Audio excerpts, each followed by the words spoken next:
Good evening, everyone. I hope you are having a very good evening today, and thank you for coming. And I believe Tri Tampa has a lot to contribute to strengthen the ecosystem in here. And I want to thank Kunal, Bruce, and others for taking the initiative to start this chapter here, and also organizing events like this, where we have an opportunity to meet each other, learn from each other, and hopefully support each other. And I'm also very honored today to have the opportunity to share my experience of realizing like my version of American dream. Right? By founding a software company, having grown it or successfully exited, it's not boatloads of money. Hopefully that's next one, right?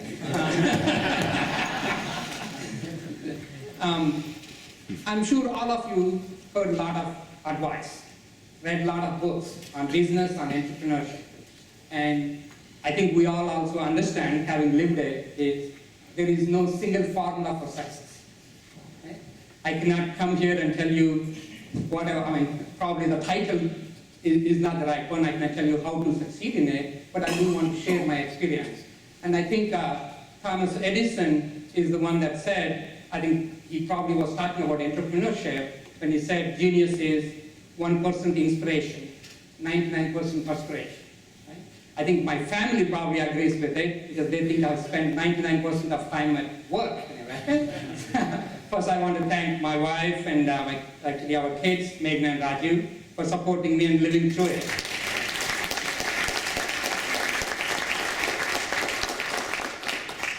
So when I look at the long journey from a remote village and farming village in India to be a serial entrepreneur in US, again, there are a lot of things that you learn and go through it, but based on time as well as, I think, not to bore you, I just wanted to pick 2 or 3 things that I think that made the most difference.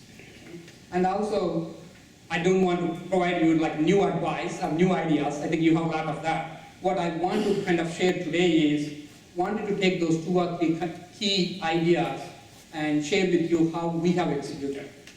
So because that's the most important aspect of it. I know all of you have very great ideas and you want to make it successful. So I kind of want to look at my experience of how we executed it. So let's take the first one. Again, as I said, this is an idea that's familiar with everyone. As an entrepreneur, you need to find and lead a niche. And I think the only way you can succeed or be able to grow the business is that you are able to lead that whatever the niche that you have selected. So the previous company that I was with is called 4CS, and the niche that we picked is service lifecycle management. Again, initially we didn't have all of these things. Our first product is iWarranty that helps manage the warranty for manufacturers. After they sell you the product, they need to provide you warranty, all the processes that are involved with it. SLM is about a lot of the post-support process. Again, I don't want to get into the details about the product or the niche, but tell you once we selected the niche, then when we talk about the lead, just before we exited the business, IDC, one of the premier analyst firms, has done a study. And they would take in the warranty management, I would take two of the areas, and did a vendor landscape. As you can see here, 4CS, and at the time PTC was acquiring, so they put PTC and 4CS, was ranked as the leader. And again, as you can see here, we are the only leader in the leader quadrant. And then if you look at the other companies that are present there, SAP, Oracle, Pegasystems, these are all, as you know, are the mega companies. They are the behemoths in the ERP space. So we had, like, say, revenues of even 20 million. They probably have like 100 times as much revenue in billions of dollars. One of the things I kind of want to share with today is how did we manage to be the leader in an analyst report? Again, that's the power of the niche, right? We could be the big fish in a small pond. And if we take the warranty analytics, which is very related area, again, it's the same thing. There are a number of companies that are analytic firms. If we take SAS, that's one of the largest private analytics company or business intelligence company. We were ranked second in that area, right behind SAS, and then there are a lot of other companies, Teradata and SAP, those are behind it. So again, we do think even as a smaller company, smaller software company, you could establish yourself as the leader.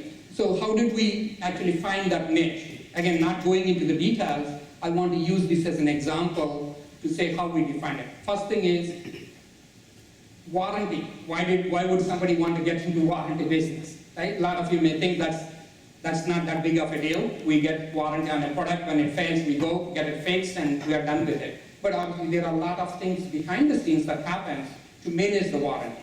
And the reason I got involved is when I actually arrived about close to 20 years ago now in US, the first company I worked for is John Deere. As you know, I think they are the world's largest farm equipment or a tractor manufacturer. And initially we arrived to help them with some systems. I was the computer science engineer, arrived in US and arrived in Moline, Illinois, of all places, which is 150 miles west of Chicago. And in 6 months, they were kind of decentralizing and forming a new group, and then said they wanted like a construction division to have a separate product support IT group. And then they told they can only have one developer.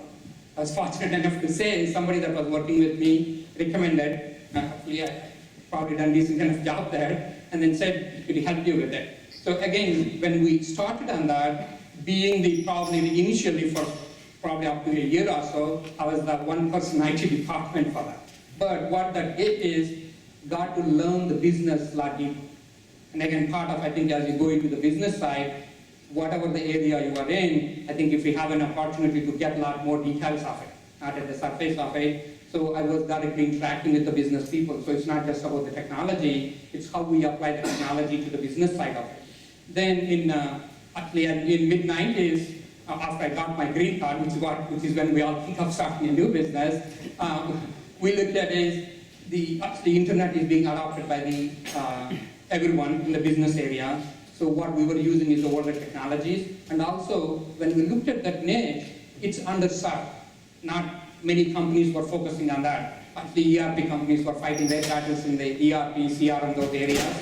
So again, if you can find that niche, and also we didn't want to start and then say we will just do like a warranty inquiry or a claim.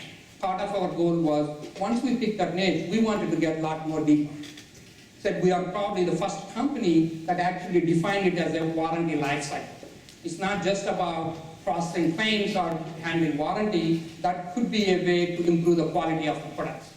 And also, as you know, like Hyundai and those companies used warranty as a marketing to improve like how they sell their cars. So part of, I think, what we define initially is like warranty can be a differentiating factor for companies. Warranty can be a lot more. And if you look at it, companies spend about $50 billion in warranty every year. And we thought the software business could be annually about $2.5 billion. We have different ways we calculate it and provide it anyway. So again, it goes back is, even if you take that niche can be very big. Right?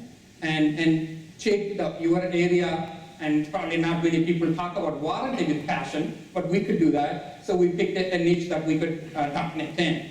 Okay? So, but when we were starting, there was nobody writing about warranty software. They were writing about CRM, and we actually worked very hard to say we don't want to be classified as a CRM. Somebody even came up with the term service CRM. We said, no, we are a warranty lifecycle management company. Right? To be able to do it, initially, we even had to have like a trade publication that started. And we were very early supporters of it, because we are not just creating a company there, we saw ourselves as we are creating a new industry segment. Okay? So we were early sponsors of it. Actually, they could write a lot about us and we could work with them. Similarly, we had to find a conference that's dedicated to warranty claim management. We didn't want to go to, again, all the IT conferences where you are considered a new part of a bigger whole, versus in a warranty management conference, we are the main player. Right? So again, part of building it is, you need to be able to define who the target, again, who are targeted companies. One of the things we decided early is, we are in the technology and software business, but we didn't want to sell it to IT managers. They get calls from every vendor. They are mainly looking at it as a technology solution, and they are not going to be fired for selecting other than IBM or SAP or somebody else to do it. So part of our value is for the business managers. So we targeted the warranty managers. They are not ones that are getting calls from lots of people. So we wanted to find a champion within those groups and then be able to grow from there. Again, part of you defining niches that you are not going to the same people within companies that you are selling to. Right? it's not the same salespeople, marketing managers, or IT managers to do it, that we were able to find different people to target to do that. Then as we look at the industry too, I think since all of you are in the high technology industry, a lot of them, I'm sure you've probably heard of this model. Right? I think that Jeffrey Moore talked about crossing the chasm a long time ago. Again, that shows I'm old anyway. But I think this is still very, very relevant. Part of when, as we are growing 2 years, this is the model we wanted to implement. And you know, when you're starting with the new technology, not everybody is going to embrace and then say, come on over, we'll give you a check, we'll implement your software. Right? You need to find those first few customers that are willing to take the risk, that are willing to believe in you because of your past experience, all those kind of things. And then you can get to the little bit early adopters or the visionaries. Then being able to cross, as we said, there is a big gap there. Because after that, they get a lot of pragmatic. They want to know the differences.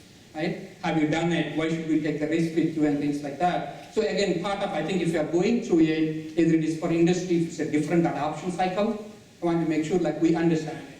So part of our model of growing it is, again, when we talk to the next stage, that's what we want to talk about is how we applied this. So we were not in a hurry to say we need to add 10 salespeople to grow the sales.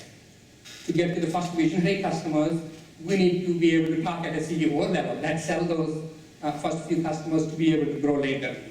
Okay?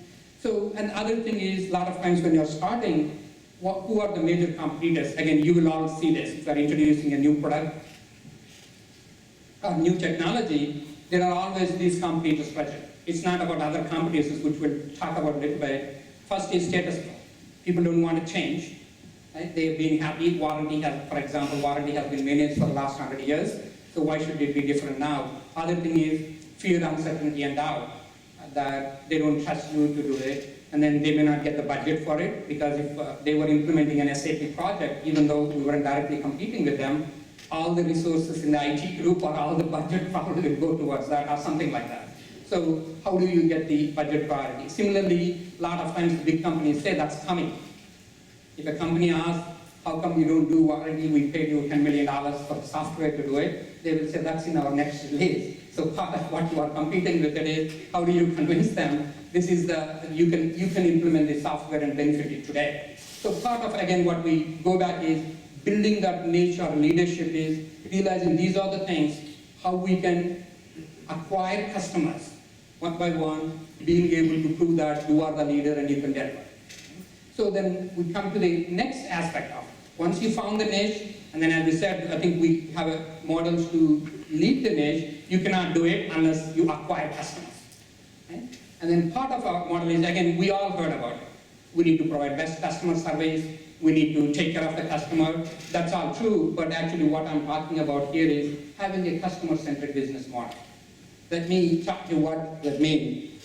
So again, as a small company, within the first few years, we were able to acquire a number of large companies. As you can see here, there are probably some names you recognize, like we started with John Deere in the heavy, again, you see in certain segments, because again, that's our focus to say, how do we get customers in those segments like the equipment, because that's where we started, our auto and aero, like our Daimler trucks, or it's the ACO, Kawasaki. I mean, again, it's not car industry, but it's the heavy equipment where we felt like there's a lot higher value for the warranty or the services to do it. So if you look at, I mean, let me ask you again, who is the best spokesperson for the company? You? CEO? Somebody said customer. So that's what we say is, best spokesperson is a satisfied customer. So what do we mean by that? Because as you know, other customers are always looking to listen from somebody else that has done it. That's the only way they can assure that they have less risk for it. We can get in front of them, give all the speeches, all the presentations to do it, but if a customer is able to do, there is a lot higher credibility to do that. So we kind of took to the heart and said, in a lot of things that we were doing, that's what we tried to do. So how did we execute that advice in a way? Is if you, at 4 years, I mean, this website probably is still not there, primary section of it is testimonials from customers, talking about why they selected our software and why it's doing this, why it's the best thing, right, for the warranty side of it. Again, it's not new. part of what we have done, again, is make sure in every relationship, even in our contract, to say that we would like them to be spokespersons. We have sponsored them for conferences instead of us presenting at the conferences. A lot of times, we wanted to make sure we fly a customer out, have them present it, have them be part of a panel, because that has a lot more value than even as a CEO or somebody else speaking about it. Again, even if you have one customer, make sure that customer is able to do it. And part of, again, some of the things as we talked about, with every customer acquisition, that we felt like is the major milestone. I know we all like to release a lot of press releases and things like that, but I think the best announcement that you can make is a customer, but also get into the detail of why they select. If they can explain their reasoning, then they are making that reasoning easier for another customer to do it. Or customer case studies in analyst report. You can take a lot of these things, part of our marketing, and we have our marketing manager here too. The message is, how do we make sure customer is in front of other customers? Right? That's the best way to spend the marketing budget in a way. So then it's easy, these questions get easier and easier. So who is the best salesperson for the company? Customer, referenceable customers in a way to do it.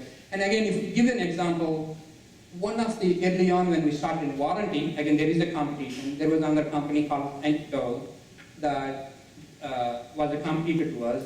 They raised $40 million of venture capital. And we were actually bootstrapping from the customer side of things. They hired like 20 salespeople, make sure that they could be the leader in that. That's their model to do it. Obviously, that's until they ran out of the venture capital money to do it. Because again, the main model as we talked about is, we're not going to be able to, even if we have 20 or 100 salespeople, be able to generate the sales unless there are customers talking about it. Once they have, like, let's say, a couple of those failures, it's easy for us to say, if they ask about the competitor, talk to these two other customers in a wrong way to do it. So again, focus all your energy early on. How do you make 1, 2, or 3, or whatever number of customers you are able to get, make them referenceable customers. Right? And I think that's worth millions of dollars of sales budget, just like the marketing side of it. Again, what we have done, we actually, part of our marketing, the main aspect is not to generate a lot of brochures and things like that. Actually, we had a person that could do videos. We sent to the customer after a few months to do it, take a video, explain different things of that, and then we have a lot of those videos on our website for other customers to look at it. Again, part of it, this is, sorry for being repeated, but hopefully you're getting the message. That's again what we see as the best way to sell to these companies. We also, when we started, we didn't have a first customer for warranty software. What did we do? We had, as I explained to you, I was working at John Deere as a developer. The manager, warranty manager that was giving me work at the time, as well as the business analyst that was there, first salesperson I hired is that warranty manager from John Deere, and I know the timing worked out too because John Deere was offering at the time early retirement program. We said, we have a good position for you. He has never done sales. He's a warranty manager that's in the back office to do it. But we hired because we know if anybody is going to talk to other customers, he's the best person to be able to talk.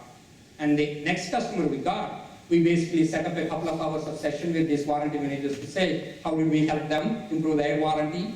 Right? Or he even says, I have 20 years or 25 years with John Deere, I have managed warranty to do it. Again, we think that credibility, customers talking to others, even if I didn't have a first customer, we were at least able to get like whom we have worked with before, that brings that credibility. Again, we have offered service credit. Right? Again, best commission you can pay is if a customer wants to visit, we facilitate it, and then said because they are spending their time. Sometimes these could go for 4 hours, 6 hours to do it. We give you 40 hours or 80 hours of service credit that they can use it for doing other business for us. Okay? I think, again, best dollars you can spend. A lot of the people that we hired, salespeople, pre-sales, the product managers, all came from this warranty industry with 10 plus years. Again, part of the goal is, if we are going to claim we are the specialists, we better be able to prove that with everyone we have. CEO worked on warranty project, our salespeople worked on it, our pre-sales people worked on it, our product managers know warranty industry to do it. And again, as we talked about, sell it to the functional managers.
requests from customers.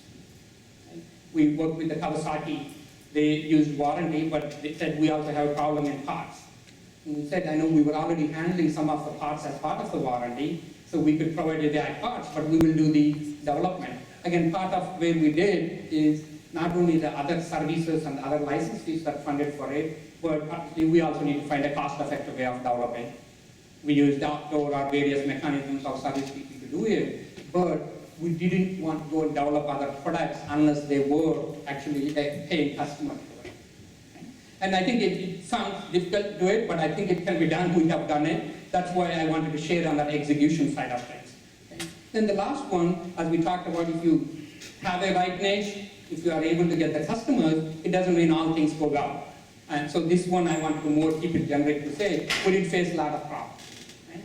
But so one of the key things that I learned, generally as entrepreneurs we are very optimistic. We are very confident. Without that, we don't take the risks that we take. Right? Tremendous risks that need to be taken. We will not be able to do it. But part of what we say is we need to let that optimism drive us, but not blind us. What does that mean? So we went through the economic recession too, like every business go through. There's probably 20-40% of business to do it. But a lot of times, the first time we said is, that's not going to affect us. We are a small company, right? Maybe our products are in warranty, will save costs. Customer will continue to invest in us. But so sometimes we are willing to give reasons. Or big customer changes. One of our customers, if you saw, is GMAC. During the recession, they had to be backed down. We had like say $50 million project with them. Part of it is they could say we will postpone some of the funding to the next year, or the project get extended. So you could have a lot of the big impacts to do it. Again, I'm sure we don't need like entrepreneurs if there are no problems in the business. Right? There are people turnover. There are probably a million other things to do it. Again, so then we have two principles. One is we never give up, as Winston Churchill said. Other is that doesn't mean we'll just hope that things will just turn out fine, because we are optimistic that we need to be action-oriented. Right? So I do think if at all I made a lot of mistakes, probably this is where, like I'm very optimistic. I believe things will work out anyway. But I think that earlier we can take action, more decisive action we can take. So that's where I think we err more on. And I think I take it to the next businesses, need to figure out how can you anticipate and act on it, even if you're optimistic. Doesn't mean we need to change the goal, but how do we change our action plan to still get there? Right? Without that action, you will not be able to get there. So then, as we go through it, those are my 3 things I wanted to share. There are probably a lot of things, and so why did we decide to exit if we are the leader? Again, like the proverb, we have fork in the road. You have to take one. So after the decision, we had to decide whether we want to grow or we want to sell. Right? We reached a certain stage, and again, company goes through different stages. So, and again, with family and other things we thought about it is, there are fears of long recession at the time. Maybe there is a double dip and things like that. And also, software industry is moving fast towards SaaS model or on-demand model, which requires a different level of investment. The model that we talked about in customer funding gets a little bit challenged. Not that it's not doable. We did start on a model called service on, which is to be able to provide an on-demand, but switching from an enterprise on-premise model to SaaS model is not that easy. Again, part of what we had to decide is, do we want to do it in that business, or we have opportunities to do it later. And also, very patient with the growth rate. We probably had about 30+% growth rate for every year, except for during the recession period, which was like I think 20. Again, we felt like that growth rate is not sufficient for us to be able to realize on our own. So part of what we were looking at is, can we continue to do what we have done? Bootstrap from the customers, even though we are a leader to do it. So the conclusion is, I think it's probably time to diversify and be able to say there are a lot of opportunities. The industry is changing, so then we thought it's time to be able to exit. And then again with that, we kind of wanted to look at is strategic options. If we define our industry as service lifecycle management, who else is playing that? And so actually another company that's in the SLM, but they were doing different aspects of it, parts invoicing and a few other like that. They didn't make an offer, they offered to do it. Then we said we needed to obviously find out our options and do that. And part of what we did is we again targeted a couple of companies. We felt like we can add value to like a PTC, which company that acquired us, so I can share that company name if there is a press release about that. So PC, which is a $2 billion public software company that's in PLM, they were defining product lifecycle management from the engineering design until they deliver it. So we said if we are going to deliver it from the time they deliver the product, the service, until they replace it, so they can complete the whole product lifecycle management.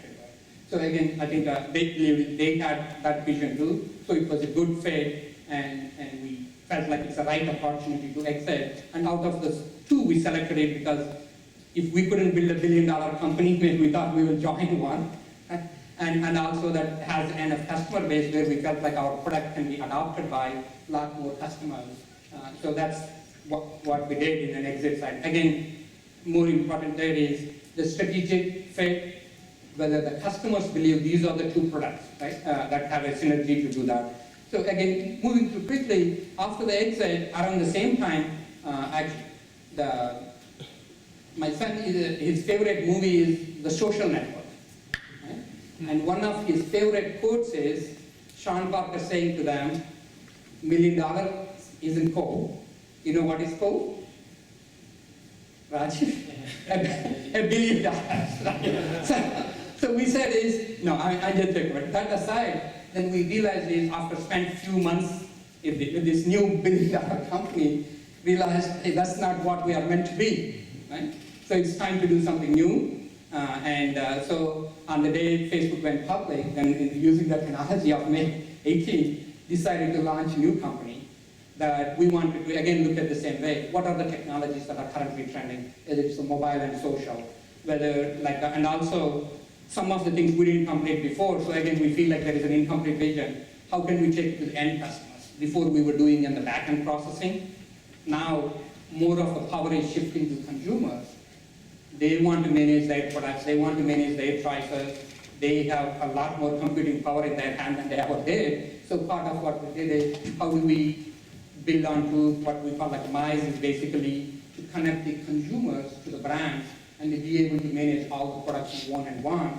So you have all aspects of it, it's a discovery stage or the product support stage. So we are leveraging some of the expertise we have. Hopefully we will be able to get some of those customers to fund us to do it, but we have a different model.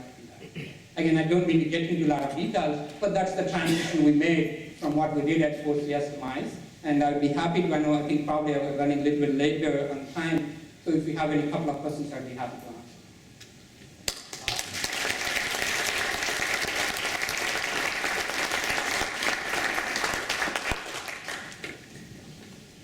Please, Dave. So you said there's a lot of the same team. It wasn't just you that started the next company. You brought maybe the senior management. No, actually, no. One is I still have a non-compete and non-solicitation sometimes. But other also, I do want to respect our agreement with them. But we did have some people that were willing to come over and help us with it. We do think they have some of the people that have the expertise. Either now or in the future we may take it, especially some of the key technology folks that were there. They did come over and helping us with that. So that, again, we feel like provides us a stronger foundation. Again, I would like to find out who the customers are. I'm still looking for that, whom we can hire from our customers. Because, yeah, go ahead. A lot of people ask, why did you pick Tampa? Yeah, that's a good question. And again, I get asked that question all the time. When we did want to do, after the exit anyway, we were working in Chicago, so we felt like it's time to find something new, just like we are starting a new company. And so when we looked at different areas, Silicon Valley, Texas, and Tampa, and things like that, so one, we feel like Tampa or Florida has a very good cost of living. Right? You can live in a mansion here for the same price in Silicon Valley, or something closer to it. We do believe that tax structure is a lot better, right, compared to California to do that. And then we did believe, I think that groups like others have said, Tampa is a growing technology area. From outside we believed it. I know people get surprised, hey, you didn't believe it, but I do think again, after coming here, I definitely believe Tampa has a lot to offer. Right? And I think that's part of, when Kundan said, their founding time said, I'm on. Because we do want all of us to, I think we can make this Tampa a lot better. And I think Tampa has a lot of benefits to offer in terms of the location, the weather, the access, and the talent too. I know a lot of them are probably from here going elsewhere. So I believe we can make that happen. If we can build a company in Moline, Illinois, I believe I can build a company in Canada.